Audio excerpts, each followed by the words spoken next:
Mateus 22. Então Jesus, respondendo, tornou a falar-lhes em parábolas, dizendo: O reino dos céus é semelhante a um certo rei que celebrou as bodas de seu filho, e enviou os seus servos a chamar os convidados para as bodas, e estes não quiseram vir. Depois enviou outros servos, dizendo: Dizei aos convidados: Eis que tenho o meu jantar preparado, os meus bois e cevados já mortos, e tudo já pronto, vinde às bodas. Eles, porém, não fazendo caso, foram um para o seu campo, outro para o seu negócio. E os outros, apoderando-se dos servos, os ultrajaram e mataram. E o rei, tendo notícia disto, encolerizou-se e, enviando os seus exércitos, destruiu aqueles homicidas e incendiou a sua cidade. Então diz aos servos: As bodas, na verdade, estão preparadas, mas os convidados não eram dignos. E depois, as saídas dos caminhos, e convidai para as bodas a todos os que encontrardes. E os servos, saindo pelos caminhos, ajuntaram todos quantos encontraram, tanto maus como bons, e a festa nupcial foi cheia de convidados. E o rei, entrando para ver os convidados, viu ali um homem que não estava trajado com veste de núpcias. E disse-lhe: Amigo, como entraste aqui, não tendo veste nupcial? E ele emudeceu.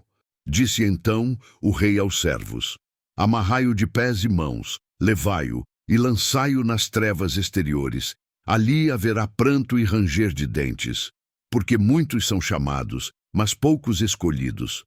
Então, retirando-se os fariseus, consultaram entre si como o surpreenderiam nalguma palavra. E enviaram-lhe os seus discípulos com os herodianos, dizendo: Mestre, bem sabemos que és verdadeiro e ensinas o caminho de Deus segundo a verdade, e de ninguém se te dá, porque não olhas a aparência dos homens. Dize-nos, pois, que te parece? É lícito pagar o tributo a César ou não? Jesus, porém, conhecendo a sua malícia, disse: Por que me experimentais, hipócritas? Mostrai-me a moeda do tributo.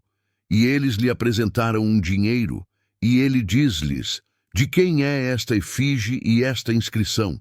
Dizem-lhe eles: De César. Então ele lhes disse: Dai, pois, a César o que é de César, e a Deus o que é de Deus. E eles, ouvindo isto, maravilharam-se, e deixando-o, se retiraram. No mesmo dia chegaram junto dele os saduceus, que dizem não haver ressurreição, e o interrogaram, dizendo: Mestre, Moisés disse: Se morrer alguém, não tendo filhos, casará o seu irmão com a mulher dele, e suscitará descendência a seu irmão. Ora, houve entre nós 7 irmãos, e o primeiro, tendo casado, morreu, e não tendo descendência, deixou sua mulher a seu irmão. Da mesma sorte o segundo e o terceiro, até ao 7º. Por fim, depois de todos, morreu também a mulher. Portanto, na ressurreição, de qual dos 7 será a mulher, visto que todos a possuíram?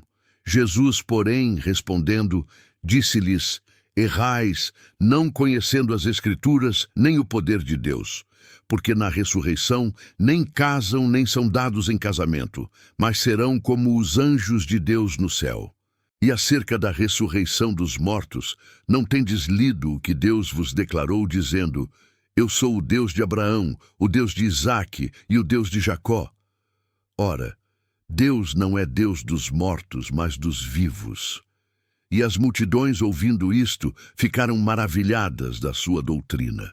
E os fariseus, ouvindo que ele fizera emudecer os saduceus, reuniram-se no mesmo lugar.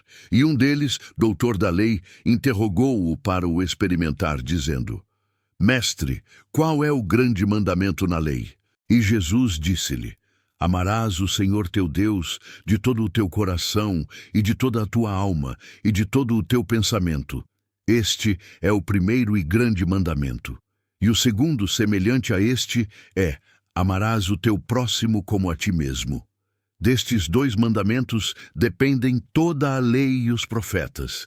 E estando reunidos os fariseus, interrogou-os Jesus, dizendo: Que pensais vós do Cristo? De quem é filho? Eles disseram-lhe: De Davi. Disse-lhes ele: Como é então que Davi, em espírito, lhe chama Senhor, dizendo: Disse o Senhor ao meu Senhor: Assenta-te à minha direita, até que eu ponha os teus inimigos por escabelo de teus pés? Se Davi, pois, lhe chama Senhor, como é seu filho? E ninguém podia responder-lhe uma palavra, nem desde aquele dia ousou mais alguém interrogá-lo.